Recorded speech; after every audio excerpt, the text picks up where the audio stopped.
कहानी की शुरुआत में हम अभी अभी पैदा हुए जिमी नाम के बच्चे को देखते हैं, जहां वो डिफेक्ट पैदा हुआ था और उसकी बॉडी में इम्यूनिटी नाम की कोई चीज नहीं थी, जिस वजह से ये बच्चा काफी ज्यादा सेंसिटिव था और उसकी सुरक्षा के लिए उसे एक बबल के अंदर रखा जाता है, क्योंकि अगर वो बाहरी जम्स के कांटेक्ट में आ गया तो उसकी जान भी जा सकती है। अब ऐसे ही हॉस्पिटल के अंदर 4 साल बीत जाते हैं और 4 साल के बाद फाइनली जिमी अपने पेरेंट्स के घर पहुँचता है, लेकिन घर में भी उसकी मॉम ने एक बड़ा सा बबल बना रखा था ताकि वो जम्स से दूर रहे, और उस बबल के अंदर 2 हाथ जैसे ग्लव्स भी लगे थे, जिसकी मदद से जिमी के माता पिता उसे छुआ करते थे। वैसे तो जिमी की मॉम जिमी से बहुत ज्यादा प्यार करती थी, लेकिन एक नेशनलिस्ट होने के कारण वो अपने मन की बातें जिमी को बताया भी करती थी, और बबल में रहने की वजह से जिमी जल्दी ही बहुत ज्यादा पॉपुलर हो जाता है। लेकिन इन सब के बाद भी कुछ बच्चे जिमी का हमेशा मजाक उड़ाया करते थे। अब ऐसे ही कुछ समय बीत जाता है और जिमी भी बड़ा हो जाता है, और उस बबल के अंदर ही वो साइकिल और गिटार बजाता है। जिसके बाद एक दिन जिमी को अपनी खिड़की से बाहर एक क्लोई नाम की लड़की दिखाई देती है, जो कि उसकी पड़ोसी थी, और उसे दिखने के बाद जिमी उसे पसंद करने लगता है, जिसके बारे में जिमी की मॉम को भी पता चल जाता है, जिस वजह से वो जिमी को एक कहानी सुनाती है कि कैसे एक लड़की को अपने पड़ोस वाली लड़की से प्यार हो गया था, और जब उस लड़के ने उस लड़की को छुआ तो उस लड़के की मौत हो गई। दरअसल ये कहानी जिमी की मॉम जिमी को इसलिए सुना रही थी ताकि जिमी उस लड़की के बारे में ना सोचे, लेकिन क्लोई को भी इस चीज के बारे में पता था कि जिमी उसे पसंद करता है। अगली सुबह जब जिमी सो के उठता है तो उसे इन्फेक्शन हो जाता है, लेकिन इससे पहले वो इसके बारे में कुछ समझ पाता, क्लोई उसके घर आ जाती है और वो जिमी से मिलने के लिए आई थी। अब किसी लड़की को पहली बार इतनी पास से देखने के बाद जिमी काफी ज्यादा नर्वस हो जाता है, लेकिन ये दोनों बात करने के बाद यहाँ पे अच्छे दोस्त बन जाते हैं। इन दोनों की फ्रेंडशिप जिमी की मॉम को बिल्कुल भी पसंद नहीं थी, लेकिन इसके बाद भी वो यहाँ पे कुछ भी नहीं कर सकती थी, और धीरे धीरे जिमी और क्लोई लगातार मिलने लगते हैं और इन दोनों में प्यार हो जाता है। उसके कुछ दिनों बाद एक दिन क्लोई का बर्थडे आता है और वो रात में शराब पी के जिमी के घर पे पहुंच जाती है, और वो जिमी से कहती है कि मैं तुमसे दूर नहीं रह सकती और मुझे बबल के अंदर आना है, जिसपे जिमी उसे ऐसा करने से मना करता है, जिस बात से क्लोई बुरा मान के वहाँ से चली जाती है। उसके कुछ दिनों बाद क्लोई जाके एंगेजमेंट कर लेती है, और वो जिमी के पास आके जिमी को बताती है कि मेरी एंगेजमेंट हो चुकी है और जल्द ही मेरी शादी हो जाएगी। हालांकि ये बात क्लोई को भी बुरी लग रही थी, लेकिन वो जानबूझ के जिमी को चिढ़ाने के लिए ये सब कुछ कर रही थी,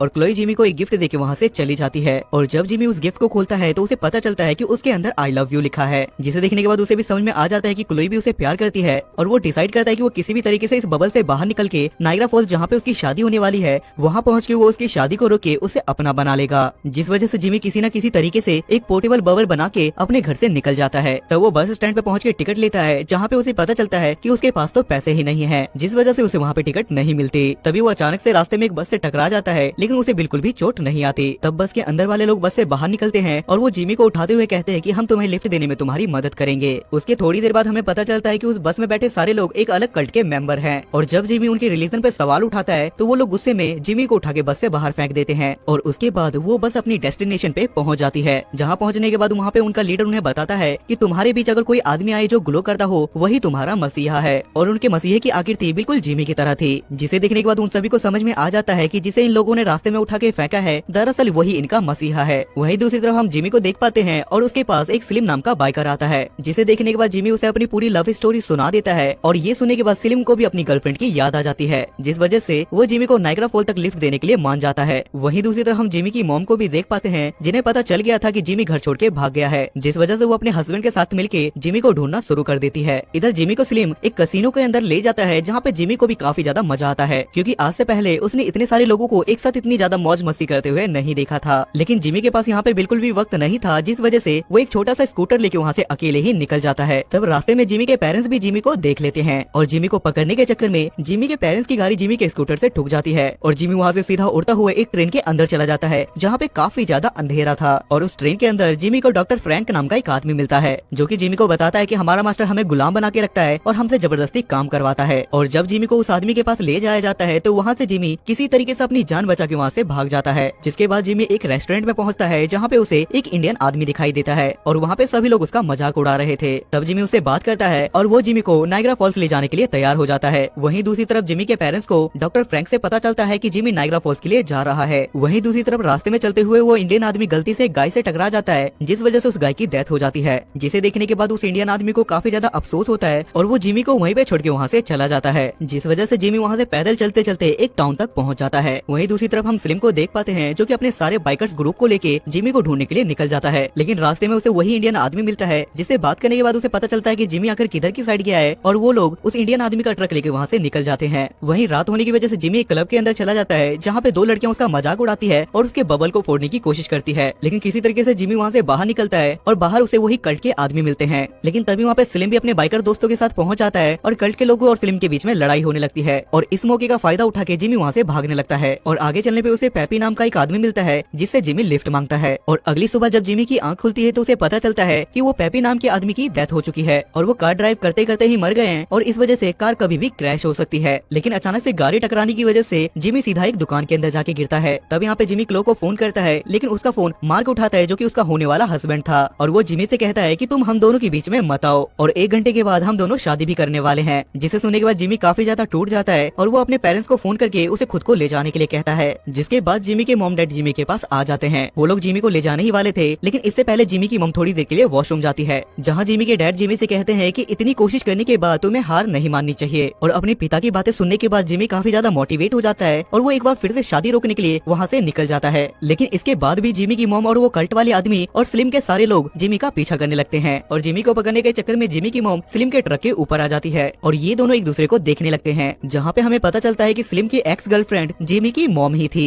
तभी जिमी यहाँ से भागते हुए एक एयरपोर्ट तक पहुँच जाता है जहाँ पे वो एक प्लेन के अंदर बैठ जाता है और प्लेन चलाने वाला ये वही बूढ़े आदमी का भाई है जो इससे पहले गाड़ी चला रहा था और वो आदमी जल्दी से जिमी को नायग्रा फॉल पहुँचा देता है। लेकिन आगे बढ़ते हुए जिमी पानी में गिर जाता है और वो किसी तरीके से भागते हुए फाइनली उस चर्च में पहुँच जाता है जहाँ पे क्लोई की शादी होने वाली थी। जहाँ पे वो आवाज लगाते हुए क्लोई के पास पहुँचता है जिसे देखने के बाद क्लोई भी काफी ज्यादा खुश हो जाती है। तब जिमी यहाँ पे क्लोई से अपने प्यार का इजहार करते हुए कहता है कि मैं तुम्हारे लिए कुछ भी कर सकता हूँ और ये कहते हुए वो अपने बबल से बाहर निकल जाता है जिस वजह से वो देखते ही देखते अचानक से नीचे गिर के बेहोश हो जाता है। जिसे देखने के बाद जिमी की मॉम काफी ज्यादा रोने लगती है और अब जिमी के डैड जिमी की मॉम से कहते हैं कि अब सब लोगों को सच बताने का समय आ चुका है। जिसपे जिमी की मॉम सब लोगों को सच बताते हुए कहती है कि जिमी हमेशा से ठीक था और वो हॉस्पिटल के अंदर भी ठीक ही पैदा हुआ था लेकिन मैंने ये सब कुछ इसलिए किया ताकि जिमी हमेशा लोगों से दूर रहे और उसने ऐसा इसलिए भी कहा ताकि जिमी दुनिया की बुराइयों से बचा रहे। तब जिमी को भी यहाँ पे होश आ जाता है और वो अपनी मॉम को हक करते हुए उन्हें माफ कर देता है। उसके कुछ दिनों बाद जिमी और क्लोई की शादी हो जाती है और इनकी शादी में वो सब लोग आते हैं जो कि जिमी को रास्ते में मिले थे और स्लिम भी अपनी पुरानी बातों को भूल के जिमी के मॉम का और उसके डैड का अच्छा दोस्त बन जाता है और ये मूवी यहाँ पे खत्म हो जाती है।